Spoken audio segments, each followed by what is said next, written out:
What's cracking, my people? My name is DJAvenger, and today we comparing ILLMATIC versus Good Kid, M.A.A.D City. ILLMATIC and Good Kid, M.A.A.D City are two of the most critically acclaimed albums in music. Both push the boundaries of rhyming and storytelling. Both help bring Nas and Kendrick Lamar into rap superstardom. Starting with ILLMATIC, Nas began recording the album in 1992 after dropping one of the most classic verses in his debut on the song Live at the Barbecue. His buzz was building in the New York City underground rap scene. Eventually, he'd signed a deal with Columbia Records and began working on ILLMATIC. Just off his buzz alone, some of the best producers in New York City wanted to record with Nas. DJ Premier, Large Professor, Q-Tip from A Tribe Called Quest, Pete Rock, and more were on board with the project. During ILLMATIC's recording, Nas made a few songs that didn't even make the album. Most famously, Nas is Like. That's right. Nas is Like could have been on ILLMATIC. While researching this, I didn't even know that. The album was released on April 19th, 1994. It was praised for his real-life depiction of New York City coming out the crack epidemic, drug addiction, gun violence, and life in the projects. Fans also loved the fact that ILLMATIC wasn't trying to be commercial or pop. It was a true hip-hop album, and it felt like a reflection of what you saw in the streets. When released, it only sold 60K in its first week. Part of the reason why the album sales were so low was because bootleggers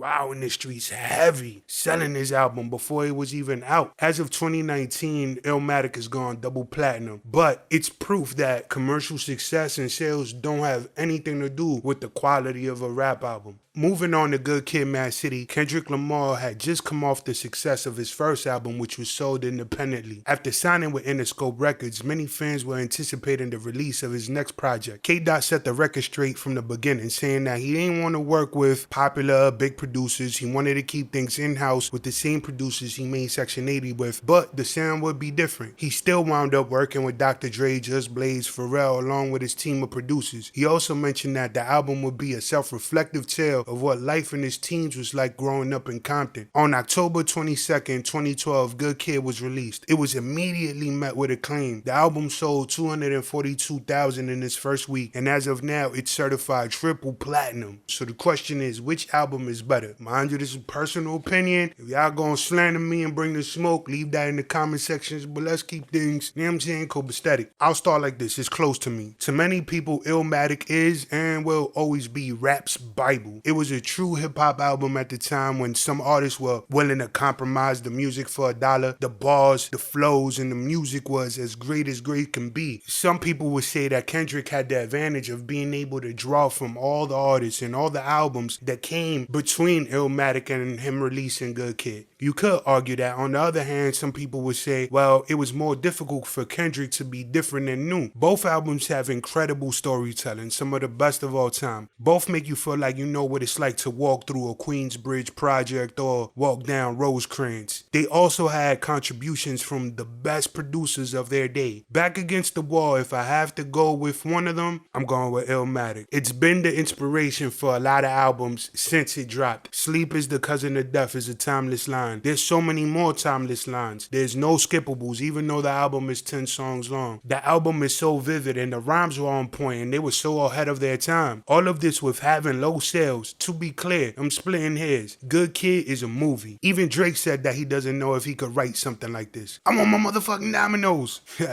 Both are in my top 5. For anybody who doubts that this is even a competition, you're wrong. Good Kid is really that great of an album. Even though they were released 18 years apart, both set out to paint pictures of the hood, and they did probably the best job at it. But yeah, man, let me know what y'all think. Should Good Kid be in this conversation for best rap album of all time? What's another comparison y'all want to see me do? Let me know if y'all want me to make these videos longer. A lot of the times I feel like, man, I'm gonna keep it short because it's really about me starting the conversation and y'all finishing it in the comment section. So yeah, let me know all that. And in the end, I just want to be clear, I still listen to both of albums and I've run both of them to the ground, through Earth's core, out the other side, into outer space, and out of here. Word. So don't forget to subscribe. Press that like button, turn on them notifications and all that. You already know. I'm DJ Avenger, aka Rain, and I'm dipping.